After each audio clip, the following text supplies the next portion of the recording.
आज हम एक ऐसी किताब के बारे में बात करने वाले हैं। एक ऐसी किताब जिसने, सच कहूं तो, लाखों लोगों की जिंदगी बदल कर रख दी है। ये कहानी सिर्फ दौलत की नहीं, बल्कि सच्ची दौलत की है, ज्ञान की है और असल सफलता की है। तो चलिए इस सफर पर निकलते हैं। इस किताब की ताकत का अंदाजा बस इसी बात से लगा सकते हैं कि खुद मशहूर लेखक नॉर्मन विंसेंट पील ने कहा है कि ये उनकी पढ़ी हुई सबसे सबसे ज्यादा मोटिवेट करने वाली किताबों में से एक है। मतलब, सोचिए इसका असर कितना जबरदस्त होगा। तो कहानी का हीरो कौन है? इसका हीरो है हाफिज। और हाफिज कोई मामूली इंसान नहीं है। उसे दुनिया का सबसे महान, सबसे बड़ा सेल्समैन कहा जाता था। और क्यों? क्योंकि उसने एक ऐसा साम्राज्य खड़ा किया था ना, कि जिसकी दौलत और शान का कोई मुकाबला ही नहीं था। चलिए अब जरा चलते हैं पुराने जमाने में, प्राचीन शहर दमिश्क में। यहीं रहता था हाफिज। और देखिए, वो सिर्फ एक अमीर व्यापारी ही नहीं था। नहीं, वो तो अपनी कामयाबी का एक जीता जागता सबूत बन गया था। एक ऐसी मिसाल जिसके चर्चे दूर दूर तक हर जगह होते थे। हाफिज की दौलत की बात करें तो वो कल्पना से भी परे थी। हम सिर्फ सोना चांदी की बात नहीं कर रहे। हम बात कर रहे हैं एक ऐसी शाही जिंदगी की जिसे देखकर ना बड़े बड़े राजा महाराजा भी दंग रह जाते थे। उसके आलीशान महल में घुसते ही हर चीज, चाहे वो कीमती पत्थरों वाले खंभे हों या फिर रत्नों से जड़े हुए सोफे, हर एक चीज उसकी कामयाबी की कहानी चिल्ला चिल्ला कर कहती थी। लेकिन फिर कहानी में एक ऐसा मोड़ आता है जो सच में सबको हिला कर रख देता है। हाफिज अपनी पूरी जिंदगी की कमाई, अपना पूरा का पूरा साम्राज्य, उसे खत्म करने का फैसला कर लेता है। एक ऐसा फैसला जो किसी के भी पल्ले नहीं पड़ रहा था। जरा सोच कर देखिए, उसका जो वफादार मुनीम था इरास्मस, उस पर क्या बीती होगी जब उसने ये हुक्म सुना होगा। अरे, एक ऐसा साम्राज्य जिसे बनाने में पूरी जिंदगी खपा दी, और अब उसे ही खत्म करने का आदेश। और ये कोई छोटी मोटी रकम की बात नहीं थी। सिर्फ उसके खजाने में, सोचिए, सिर्फ खजाने में 70 लाख सोने के सिक्के थे। आज के जमाने में तो हम इसकी कीमत का अंदाजा भी नहीं लगा सकते। इतनी बड़ी रकम। और रुकिए, ये तो सिर्फ खजाने की बात थी। उसके जो गोदाम थे ना, उनमें रखा सामान वो अलग से 30 लाख सोने के सिक्कों के बराबर था। मतलब कुल मिलाकर एक पहाड़ जैसी दौलत, जिसे बस एक झटके में छोड़ने का फैसला कर लिया गया था। तो सवाल यही उठता है ना? आखिर क्यों? दुनिया का सबसे सफल आदमी सब कुछ क्यों छोड़ रहा था? यही सवाल बेचारे इरास्मस के दिमाग में घूम रहा था। और सच कहूं तो यही सवाल इस पूरी कहानी की जान है। कोई भला कामयाबी की चोटी पर पहुंचकर सब कुछ क्यों छोड़ेगा? अगर बिजनेस के हिसाब से देखें ना, तो यह फैसला एकदम एकदम बेतुका था। अरे, कंपनी का सबसे प्रॉफिटेबल साल था, वो अपने सबसे अच्छे दौर से गुजर रही थी। इरास्मस के लिए तो यह मानना ही नामुमकिन था कि उसका मालिक ऐसा कोई कदम उठा भी सकता है।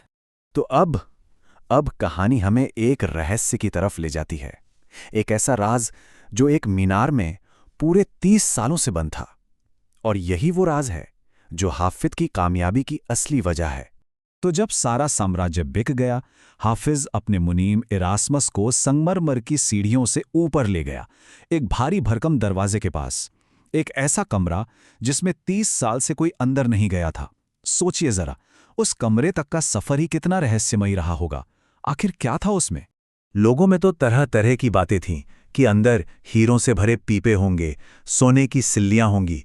लेकिन असलियत तो इन अफवाहों से बिल्कुल ही अलग निकली। अंदर क्या मिला? सिर्फ एक छोटा सा लकड़ी का संदूक और उसमें चमड़े के कुछ पुराने से दस्तावेज। बस, इरास्मस के लिए तो ये किसी शौक से कम नहीं था। और यहीं पर्दा उठता है असली खजाने से। एक ऐसा खजाना जो दुनिया के किसी भी सोने चांदी, हीरे जवाहरात से कहीं कहीं ज्यादा कीमती था। हाफिज ने तब बताया कि उसके असली दौलत वो सोना चांदी नहीं थी जो उसने बेची। असली दौलत तो इन दस्तावेजों में लिखा हुआ ज्ञान था। उसने कहा, मुझे जो भी कामयाबी, जो भी खुशी, प्यार, मन की शांति और ये सारी दौलत मिली है ना, वो सब कुछ इन्हीं दस्तावेजों की वजह से है। तो सवाल यह है कि आखिर इन दस्तावेजों में था क्या? देखिए, ये सिर्फ कागज के टुकड़े नहीं थे।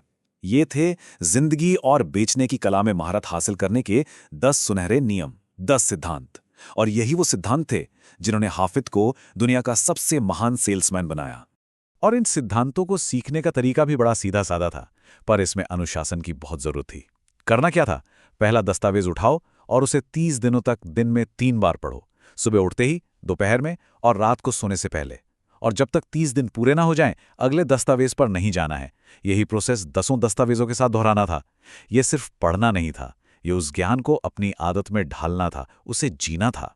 तो चलिए अब उन दस्तावेजों में छिपे एक सबसे पावरफुल सिद्धांत के बारे में जानते हैं।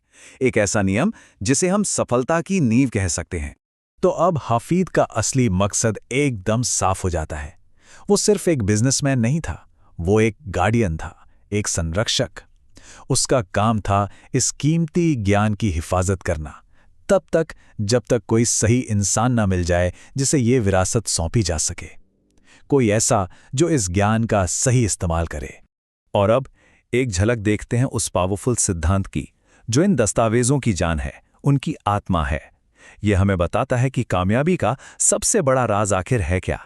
मैं सफल होने तक लगा रहूंगा। मैं इस दुनिया में हारने के लिए नहीं आया हूं, ना ही असफलता मेरे खून में है। मैं एक शेर हूं और मैं भेड़ों के साथ बात करने, चलने या सोने से इनकार करता हूं। वाओ! मैं सफल होने तक लगा रहूंगा। ये सिर्फ कुछ शब्द नहीं है, ये तो जिंदगी जीने का एक पूरा नजरिया है।